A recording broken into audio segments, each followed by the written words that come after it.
ಮೈಸೂರು ಜಿಲ್ಲೆ ನಂಜನಗೂಡು ತಾಲೂಕಿನ ಹೆಗ್ಗಡಹಳ್ಳಿ ಪ್ರಾಥಮಿಕ ಕೃಷಿ ಪತ್ತಿನ ಸಹಕಾರ ಸಂಘಕ್ಕೆ ಚುನಾವಣೆ ನಡೆದು ಅಧ್ಯಕ್ಷರಾಗಿ ಎಚ್.ಪಿ. ರೇವಣ್ಣ ಹಾಗೂ ಉಪಾಧ್ಯಕ್ಷರಾಗಿ ಬಸವಶೆಟ್ಟಿ ಅವಿರೋಧ ಆಯ್ಕೆಯಾಗಿದ್ದಾರೆ.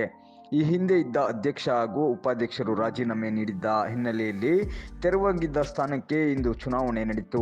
12 ಮಂದಿ ನಿರ್ದೇಶಕರಿರುವ ಸಹಕಾರ ಸಂಘಕ್ಕೆ ಅಧ್ಯಕ್ಷ ಮತ್ತು ಉಪಾಧ್ಯಕ್ಷ ಸ್ಥಾನಕ್ಕೆ ನಡೆದ ಚುನಾವಣೆಯಲ್ಲಿ 11 ಮಂದಿ ನಿರ್ದೇಶಕರು ಹಾಜರಾಗಿದ್ದು, ಒಬ್ಬರು ಮಾತ್ರ ಗೈರು ಹಾಜರಾಗಿದ್ದರು. ಸಹಕಾರ ಇಲಾಖೆ ಅಭಿವೃದ್ಧಿ ಅಧಿಕಾರಿ ಸಿ. ಪ್ರಸಾದ್ ಚುನಾವಣಾ ಅಧಿಕಾರಿಯಾಗಿ ಕಾರ್ಯನಿರ್ವಹಿಸಿದ್ರು. ಅಧ್ಯಕ್ಷ ಸ್ಥಾನಕ್ಕೆ ಎಚ್.ಪಿ. ರೇವಣ್ಣ ಹಾಗೂ ಉಪಾಧ್ಯಕ್ಷ ಸ್ಥಾನಕ್ಕೆ ಬಸವಶೆಟ್ಟಿ ಮಾತ್ರ ನಾಮಪತ್ರ ಸಲ್ಲಿಸಿದ್ದು, ಬೇರೆ ಯಾರೊಬ್ಬರು ನಾಮಪತ್ರ ಸಲ್ಲಿಸದೇ ಇದ್ದ ಕಾರಣ ಅವರನ್ನ ಅವಿರೋಧ ಆಯ್ಕೆಯಾಗಿದ್ದಾರೆ ಅಂತ ಚುನಾವಣಾ ಅಧಿಕಾರಿಗಳು ಘೋಷಣೆ ಮಾಡಿದ್ರು. ಬಳಿಕ ಸಹಕಾರ ಸಂಘದ ವತಿಯಿಂದ ನೂತನ ಅಧ್ಯಕ್ಷರು ಮತ್ತು ಉಪಾಧ್ಯಕ್ಷರು ಹಾಗೂ ಎಲ್ಲ ನಿರ್ದೇಶಕರುಗಳಿಗೆ ಮಾಲಾರ್ಪಣೆ ಮಾಡಿ ಅಭಿನಂದಿಸಲಾಯಿತು. ನೂತನ ಅಧ್ಯಕ್ಷ ಮತ್ತು ಉಪಾಧ್ಯಕ್ಷರ ಆಯ್ಕೆ ಆಗ್ತಾ ಇದ್ದಂತೆ ಅವರ ಬೆಂಬಲಿಗರು ಮತ್ತು ಅಭಿಮಾನಿಗಳು ಪಟಾಕಿ ಸಿಡಿಸಿ ಸಿಹಿ ಹಂಚಿ ಸಂಭ್ರಮಿಸಿದ್ರು. ಇದೇ ಸಂದರ್ಭ ನೂತನ ಅಧ್ಯಕ್ಷರು ಮತ್ತು ಉಪಾಧ್ಯಕ್ಷರನ್ನ ಗ್ರಾಮದ ಮುಖಂಡರು ಹಾಗೂ ಅವರ ಹಿತೈಷಿಗಳು ಪೇಟ ತೋರಿಸಿ ಶಾಲು ಹೊದಿಸಿ ಮಾಲಾರ್ಪಣೆ ಮಾಡಿ ಅಭಿನಂದಿಸಿದ್ರು.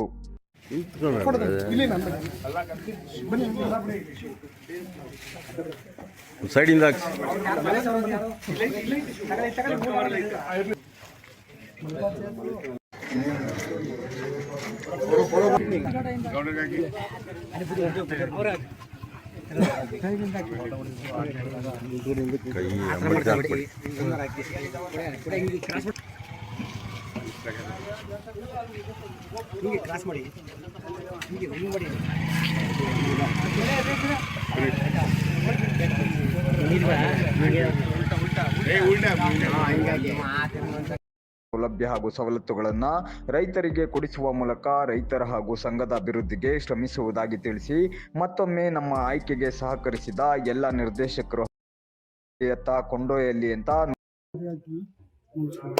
ಸಹಕಾರ ಸಂಘದ ನೂತನವಾಗಿ ಅಧ್ಯಕ್ಷರಾಗಿ ರೇವಣ್ಣ ಅವರು ಉಪಾಧ್ಯಕ್ಷರಾಗಿ ನಮ್ಮ ಬಸವಶೆಟ್ಟಿ ಆಯ್ಕೆಯರು ಎಲ್ಲರೂ ಕೂಡ ನನ್ನ ವೈಯಕ್ತಿಕವಾಗಿ ಮತ್ತು ನಮ್ಮ ನಿರ್ದೇಶಕರ ಪರವಾಗಿ ಅಭಿನಂದನೆಗಳ ಸಲ್ಲಿಸುತ್ತೇನೆ. ಈಗಾಗಲೇ ಅವಧಿಗಳ ಪ್ರಕಾರ ಎಲ್ಲ ಜನಾಂಗಕ್ಕೂ ಸಾಮಾಜಿಕ ನ್ಯಾಯದ ಪ್ರಕಾರ ಎಲ್ಲರೂ ಕೂಡ ನಮ್ಮ ಕೈಲಾದ ಸಹಾಯಗಳನ್ನು ಮಾಡ್ಕೊಂಡು ಬಂದಿದ್ದೀವಿ ಸಹಕಾರದಿಂದ.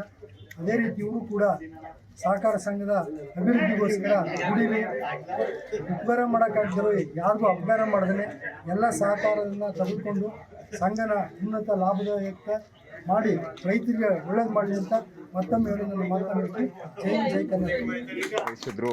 ಈ ಸಂದರ್ಭ ಗ್ರಾಮದ ಮುಖಂಡ ದೊಡ್ಡಂಕ ಶೆಟ್ಟಿ ಮಾತನಾಡಿ, ನಮ್ಮ ಸಮಾಜದ ಬಸವಶೆಟ್ಟಿ ಅವರನ್ನ ಉಪಾಧ್ಯಕ್ಷರನ್ನ